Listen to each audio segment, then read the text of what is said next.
It seems we have officially entered the year of Spider-Man. Not only have we gotten to see Insomniac's highly anticipated Spider-Man 2 gameplay reveal during Sony's recent State of Play, but we also get a new movie, both of which being released only 2 weeks apart. This obviously being one of Sony's non-coincidental shameless marketing strategies, but nevertheless, a very exciting and effective way to get everyone on board the hype train. Yo, Spider-Man 2 is looking out to be yet another huge W for Sony this year. Take our money now. Luckily for us, the wait isn't as far from home as expected because on October 20th, we are all going to be having Spider-Man 2 in the palm of our hands. Oh, that's only if you manage to get your hands on the PlayStation 5, of course. Until then, I wanted to talk about something else. Unless you're severely mentally handicapped, based on the title of the video, as well as the footage you're watching on the screen, it will be safe to bet on what the topic of discussion is. As the time I'm recording this, I have already seen this film twice and already planning for a third.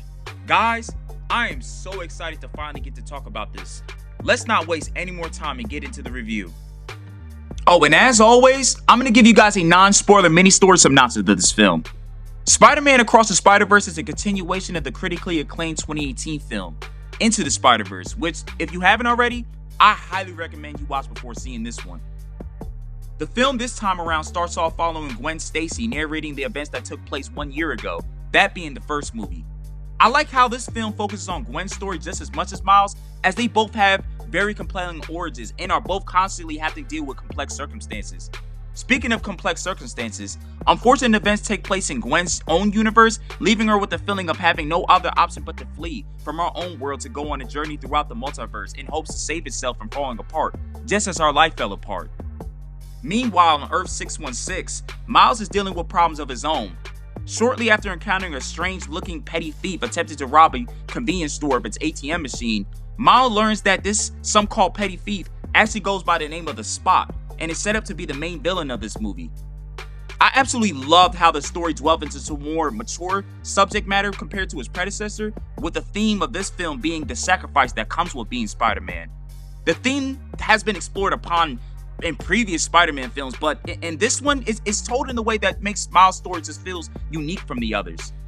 This sequel even goes as far as giving this a PG-13 rating, visually illustrating Miles' growth in comparison from the first movie, which had a PG rating.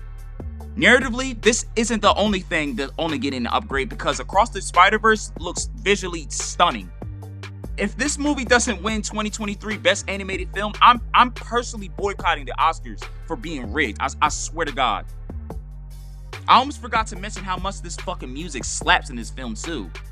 The soundtrack for Across the Spider-Verse is being produced by the one and only Metro Boomin. Even before the credits started to roll, I eagerly sat in my chair in anticipation so I could listen to my favorite tracks being played again throughout the different parts of the movie on Spotify.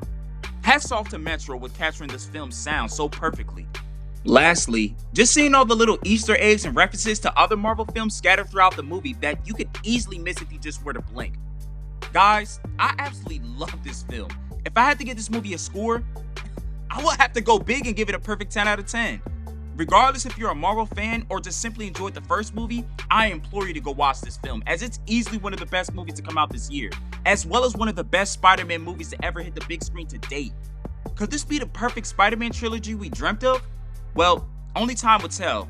Luckily for us, the wait isn't that far away because Miles Morales will be returning in March of 2024 in Spider-Man Beyond the Spider-Verse. With all that being said, that's going to wrap up my review. Y'all guys stay up and stay blessed, man.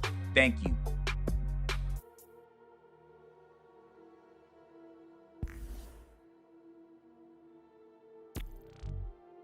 Public transit too. Miles, we still meeting today? Never got a text back from you.